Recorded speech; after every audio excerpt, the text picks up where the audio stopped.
Olá, muito boa noite. Começa agora o Consultor AgroMais. É hora de conferir o fechamento dos mercados agrícolas e financeiros nessa terça-feira, 10 de maio, um dia menos turbulento que o de ontem. Ontem, a gente lembra aqui nos mercados internacionais, um tombo fenomenal aqui, especialmente nos mercados de commodities e também nos mercados das bolsas de valores. O que subiu ontem foi só o dólar. Sempre ocorre aqui momentos de aversão a risco, o pessoal se refugia no câmbio, no dólar, e sai fora dos mercados de maior risco. Hoje é um dia um pouco mais calmo, relativamente, porque temos algumas novidades, como é o caso do petróleo aqui, novamente descambando hoje nos mercados internacionais. Nós vamos começar o nosso programa inicialmente conferindo os indicadores do mercado financeiro aqui no Brasil. Vou botar a nossa ilustração aqui para mostrar o mercado de câmbio e na bolsa. O dólar, depois da forte alta de ontem, em torno de 1,5%, hoje recuou um pouco, 0,4%, fechando o dia ainda bem acima dos R$ 5,00, R$ 5,13 a cotação da moeda americana no encerramento dos negócios do dia. Mercado de ações, o índice Bovespa na B3 recuou 0,1%, chegou a ensaiar uma recuperação, mas não resistiu, acabou acompanhando Nova York, por exemplo. O índice Dow Jones da Bolsa de Nova York fechou com queda. Também começou o dia com uma tonalidade mais positiva, mas acabou recuando no final, queda de 0,3%. Antes disso, sim, mercados na Europa e na Ásia fecharam em alta. O índice DAX na Bolsa de Frankfurt, por exemplo, fechou com alta de 1,2%. O destaque do dia, novamente negativo, foi o do petróleo. O petróleo desabou novamente, ontem caiu 6,5%, foi um tombo. Hoje também uma queda forte, 3,6% abaixo do fechamento de ontem. O petróleo tipo Brent, que é referência para o nosso, para o mercado internacional, fechou em torno de $102 o barril. Já o WTI, que é a referência mais para o mercado americano, negociado na Bolsa de Nova York, caiu abaixo dos $100, fechou em torno de $99 o barril. O que está acontecendo com o mercado do petróleo e outras commodities, principalmente puxado pelo petróleo, é tendência de queda na demanda. Temores aqui com as consequências dos bloqueios na China, isso deve afetar, está afetando já o consumo de combustíveis no território chinês. A Europa com muita incerteza com relação à adoção ou não daquele boicote contra o petróleo russo. Existem algumas divergências internas, não se tomou uma decisão definitiva ainda, se boicota ou não, se barra ou não a importação de petróleo da Rússia, que por enquanto continua fluindo normalmente, ou quase normalmente. Alguns países são extremamente dependentes de importações, inclusive do próprio petróleo russo, o caso principalmente da Hungria, também a Eslováquia, são dois países altamente dependentes de petróleo russo, portanto existe uma certa resistência contra a adoção de uma política conjunta e que seja eficaz, realmente como sanção à Rússia por conta da invasão da Ucrânia, que é o objetivo da medida. O dólar mais forte também acaba encarecendo o petróleo no mercado internacional, ou seja, um conjunto de fatores aqui, incluindo aqui a tendência, ou pelo menos a preocupação com a possibilidade de uma recessão global, porque a inflação continua subindo, a economia está desaquecendo, tudo isso leva a preocupações com relação à economia global, consequentemente o efeito disso sobre o consumo de combustíveis. Então o petróleo voltou a recuar hoje de forma bastante expressiva, conforme a gente viu, em torno de 3,6%. Mercado de commodities agrícolas, depois do tombo generalizado de ontem, teve um comportamento um pouco melhor no dia de hoje. Soja fechou com leve alta em Chicago de 0,4%, basicamente uma reação técnica depois do tombo de ontem, e refletindo em parte aqui a quantidade do atraso no plantio da safra americana. Isso acaba sendo um fator altista para os preços da soja, da mesma forma que o milho. O milho está com um atraso maior no plantio da nova safra americana, o clima não está ajudando muito, então isso fortaleceu um pouco o mercado dos grãos em Chicago nesta terça-feira, no caso principalmente do petróleo. O mercado, além disso, está na expectativa da divulgação do relatório do USDA, com novos indicadores de oferta e demanda, estimativas sobre a nova safra, que sai depois da manhã, quinta-feira. Aquele relatório mensal que sempre impacta o mercado de alguma forma e os investidores acabam se protegendo, se defendendo contra a possibilidade de alguma surpresa e acabam sendo pouco intensivo em termos das suas oposições na Bolsa, especialmente na Bolsa de Chicago. O trigo também buscou uma recuperação hoje, depois da queda de ontem, mas acabou ficando quase no 0 a 0. Algumas posições até subiram um pouquinho, outras ficaram estáveis, como essa que a gente adota como referência, normalmente a segunda posição negociada na Bolsa de Chicago. Uma tendência de uma pequena melhora nas condições das lavouras americanas acabou sendo um fator baixista para o preço do trigo, mas de resto o trigo acabou acompanhando a soja e o milho e fechou praticamente estável hoje. Arroz em casca em Chicago fechou em alta, 0,5%. Vamos para a Bolsa de Nova York. Nova York, o algodão ficou no 0 a 0 também, comportamento misto, muita volatilidade durante o dia. O petróleo acabou funcionando como um fator baixista para o algodão, mas os preços da fibra ficaram praticamente no 0 a 0. O café já preocupa, porque voltou a cair hoje, tanto o arábica quanto o robusta. O arábica, por exemplo, caiu para o seu nível mais baixo em 6 meses. Fazia tempo que não atingia os atuais patamares, em função de uma sucessão de quedas na Bolsa, diante desse conjunto de preocupações com a economia mundial, com a questão da Ucrânia, com a questão da China, tudo isso acaba impactando no comportamento dos investidores, que estão caindo fora um pouco do mercado de café e derrubando as cotações, 1,1% nesta terça-feira. Açúcar também caiu hoje, 0,6%. Saíram os dados da produção da margem de cana e da produção de açúcar, hoje pela única União da Indústria de Cana-de-Açúcar. Os dados continuam mostrando uma queda em relação ao ano passado, tanto na moagem quanto na produção, mas vieram um pouco acima do esperado pelo mercado, ou seja, melhores do que o esperado. Então acabou sendo um fator baixista para preço. O açúcar acabou cedendo no final aqui, uma queda de 0,6%. Para finalizar, temos ainda, vamos trocar as bolinhas aí, suco laranja subiu hoje 0,5%, cacau caiu 0,4%, boi gordo na B3 voltou a cair. Já não é a primeira vez, não é o primeiro dia, a semana toda aqui com quedas na Bolsa de Mercado Futuro, na B3, queda de 0,3% hoje, contrato de junho a R$ 319,20 pela arroba. O mercado segue pressionado, basicamente pela continuidade aqui da suspensão das importações por parte da China de carne bovina brasileira. Isso vem pressionando o mercado já há algum tempo, algumas semanas já, não é de hoje. Hoje não foi diferente. Para finalizar, a gente já viu o dólar aqui, menos 0,4%. Muito bem, vamos em frente com o nosso consultor AgroMais desta segunda-feira. Terça-feira, e é hora da nossa entrevista ao vivo do dia de hoje. Eu tenho a satisfação e a honra de conversar agora com Charles Tang. Charles Tang é presidente da Câmara de Comércio e Indústria Brasil-China, nosso parceiro aqui no nosso programa, já que faz algum tempo que a gente não conversa, então é o momento de botar essa conversa em dia. Charles Tang, muito bem-vindo, muito boa noite, obrigado por ter aceito o nosso convite. O nosso assunto, é claro, é a economia da China. Está todo mundo preocupado com o que está acontecendo na China, a volta da pandemia. Então, eu gostaria de ouvir a sua opinião abalizada sobre o que está acontecendo por lá, o que pode nos preocupar e o que pode não nos deixar preocupados, já que nós estamos falando aqui do maior cliente do agronegócio brasileiro. Muito boa noite, Tang, seja bem-vindo. Tudo bem, Silmar? É sempre um grande prazer estar contigo e com os telespectadores do seu programa tão importante e famoso. Mas realmente as más notícias vêm tudo juntos, né? Além da guerra da Ucrânia, que a Rússia invadiu a Ucrânia, nós temos também o surto de Covid, de Omicron na China. E como a China tem uma política de Covid zero, ela está fazendo lockdown de milhões de cidades inteiras, né?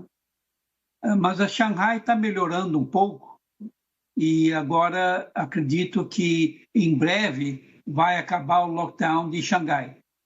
Xangai, como você sabe, é o centro financeiro e econômico do país.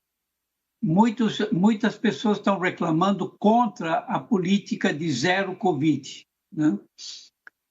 Mas também foi graças a essa política de zero Covid que a China até hoje tem menos de 10 mil mortes, comparado com os 660 mil mortes que o Brasil tem, né?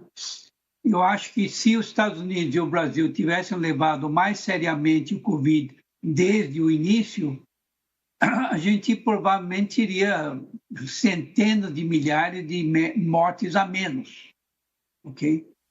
Agora, realmente a economia chinesa está sofrendo.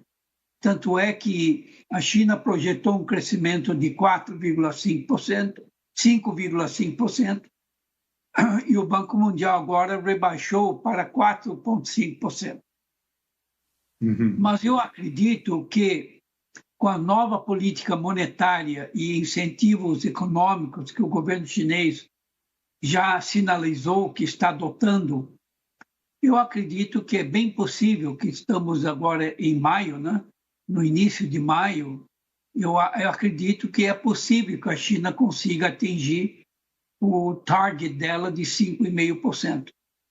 O governador do Banco Central da China, the People's Bank of China, que é o presidente do Banco Central da China, eu conheço ele há muito tempo. Ele é uma pessoa extremamente capaz, né? Eu conheci ele quando tanto ele quanto eu éramos palestrantes na Universidade de Oxford. E ele tem um PhD da Universidade de Illinois dos Estados Unidos, né? Então, eles já estão afrouxando a política monetária, já estão injetando dinheiro no mercado, reduzindo as reservas dos bancos e ajudando as empresas, as pequenas e médias empresas também. Então, acredito que, embora a China sofreu um baque econômico, porque muitas fábricas foram fechadas, a grande maioria das fábricas foram fechadas, tanto é que está causando atrasos de entrega em vários produtos que as empresas do mundo inteiro e brasileiras estão querendo comprar. Mas, como está finalizando, vamos dizer, já apontou melhoras em Xangai, acredito que em breve esse lockdown termina e a China volta ao normal e com os incentivos do governo, ela deve recuperar uma grande parte do terreno perdido. Muito bem, é o que a gente espera. Agora, Tang, uma preocupação grande dos pecuaristas brasileiros por conta da suspensão das compras de carne bovina brasileira. Então, um fato concreto aqui que foi uma suspensão de vários frigoríficos. Eu não sei se isso tem a ver com a pandemia, com o problema dos portos, tem a ver com questões comerciais ou sobre a alegada o alegado argumento de problemas também que estão relacionados com a Covid, eventualmente contaminação de containers ou algo parecido. O que você tem de novidade sobre isso, Tang, para os nossos pecuaristas, por exemplo?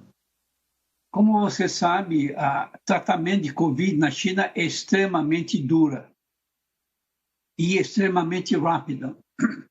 Então, a China, se você lê os noticiários da China, muita gente está dizendo que Covid que está atingindo a China agora veio com os produtos, principalmente alimentares importados.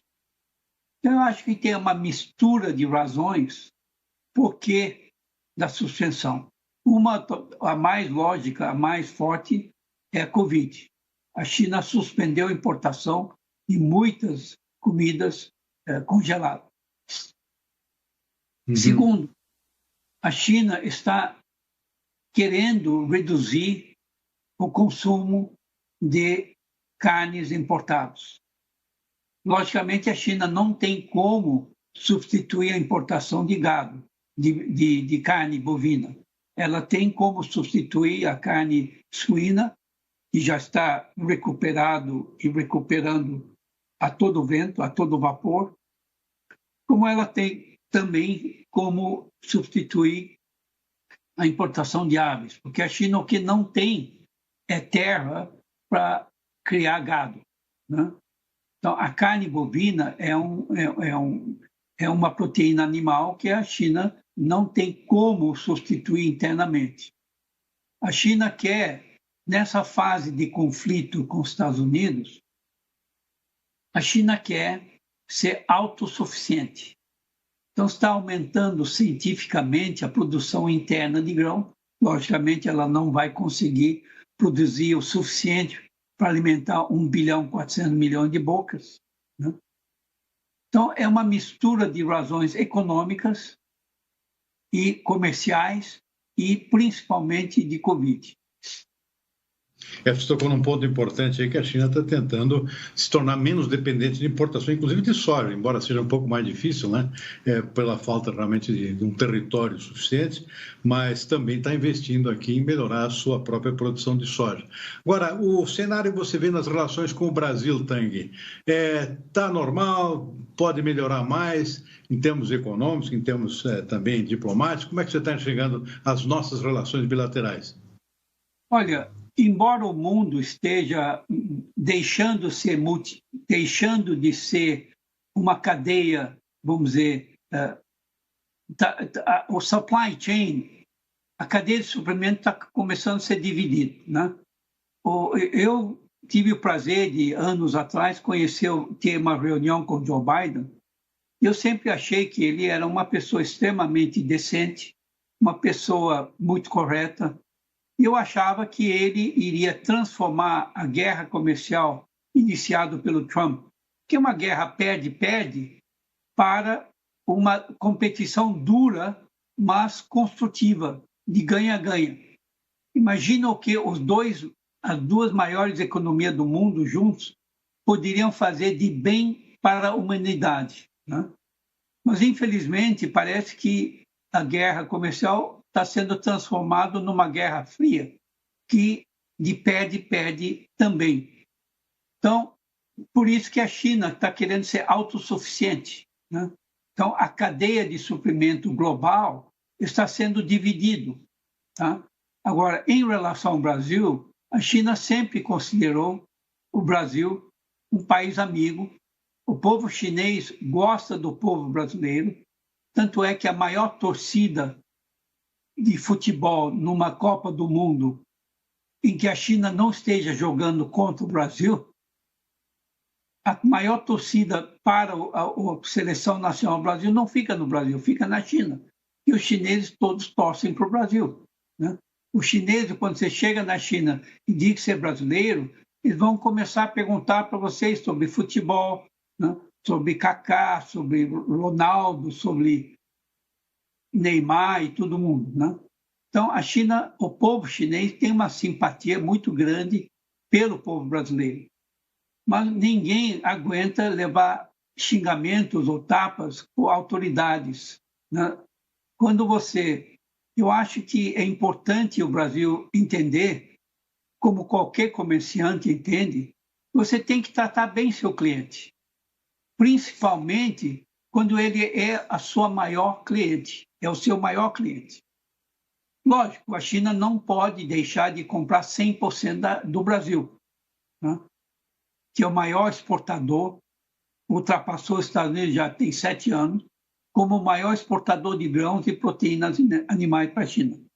Mas se a China reduzir as compras em 20%, 30%, imagina como a economia do Brasil vai sentir. Então, eu acho que a China tem simpatia pelo Brasil, considera o Brasil um parceiro estratégico.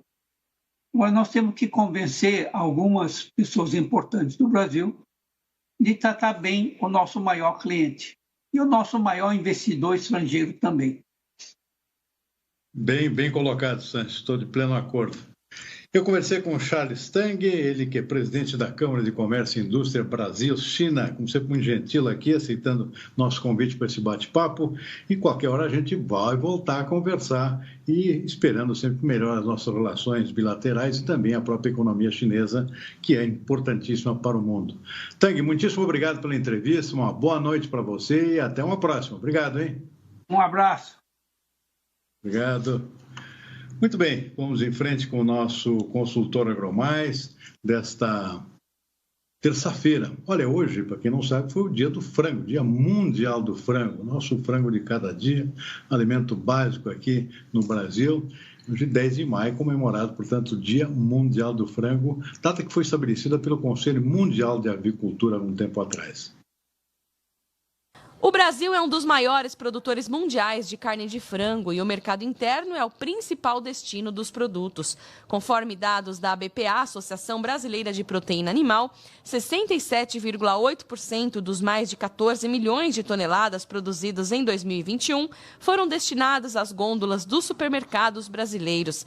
Nas exportações, os países da Ásia, especialmente China, Europa, África e nações das Américas, seguem com forte demanda pelo produto brasileiro.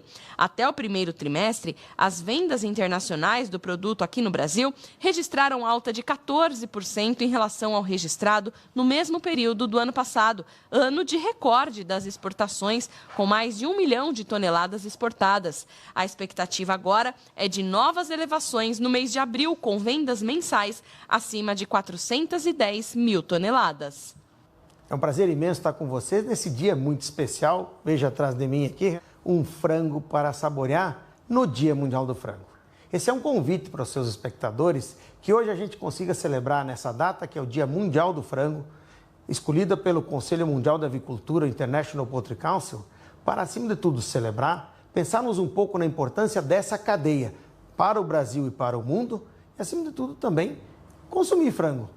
Segundo a União, a moagem de cana-de-açúcar na segunda quinzena agora de abril avançou e ganhou força, com o maior número de unidades produtoras em operação, mas ainda está atrasada em relação à safra passada, conforme os dados divulgados nesta terça-feira pela única União da Indústria de Cana-de-Açúcar. Segundo a União das Indústrias de Cana-de-Açúcar, a única, desde o início da safra até 30 de abril, 180 usinas processaram pouco mais de 29 milhões de toneladas de cana, 35,8% a menos do que no mesmo mês do ciclo passado. A produção de açúcar em abril totalizou 1 milhão de toneladas e a de etanol, 1,4 bilhão de litros. No mês, a produção acumulada atingiu 281 milhões de litros, um avanço de 17,93% na comparação com a safra passada. Após uma sequência de 8 variações negativas, iniciada em julho de 2021, o Índice de Produção Agroindustrial Brasileira, calculado pela Fundação Getúlio Vargas, da FGV Agro, encerrou o mês de março com uma alta de 1,9% em relação ao mesmo mês do ano passado. O avanço do grupo de produtos alimentícios e bebidas foi puxado pela alta de 12% das bebidas, que subiu sozinha 20%. No grupo dos alimentos, o aumento foi de 1,5%, determinado principalmente pela elevação de 2,7% nos produtos de origem animal. Na área de produtos não alimentícios, pesaram para a queda o recuo dos biocombustíveis, com 38,6% de queda, mesmo com os resultados positivos recentes. O indicador não se recuperou das perdas anteriores e permanece 1,1% abaixo do patamar observado antes do início da pandemia, em fevereiro de 2020. O setor agroindustrial, assim como a indústria em geral, ainda tem dificuldades para encontrar matérias-primas e sofre com a alta dos custos. Nós vamos ficando por aqui com o nosso consultor AgroMais desta terça-feira, lembrando que hoje entrou em vigor um novo aumento do óleo diesel, que tem um efeito dominó na economia, tem um impacto muito direto, inclusive, e principalmente para os nossos agricultores. Ele impacta diretamente no custo da produção, já que o óleo diesel é o combustível para mover os tratores, as colheitadeiras, que movimentam as lavouras, e depois também impacto no custo do transporte dos produtos colhidos lá no interior, quando vai em direção aos portos ou aos centros de consumo. Então o produtor acaba tendo um duplo impacto sempre que aumenta o óleo diesel, que é direto, o efeito direto no seu bolso, de um jeito ou de outro, né? Não é dentro da lavoura, é no transporte, tudo isso é descontado do preço que ele recebe pelo seu produto e acaba impactando na sua rentabilidade. Então tem mais um golpe aqui, que é um aumento de quase 9%, não é pouca coisa, né? Isso impacta diretamente nos custos da produção agrícola, sem contar o efeito direto em toda a economia, um efeito dominó na economia brasileira como um todo, na economia mundial também, o óleo diesel é extremamente importante como combustível do transporte de produtos em geral. Nós vamos ficando por aqui, portanto, com o nosso consultor AgroMais desta terça-feira. Uma boa noite e até amanhã.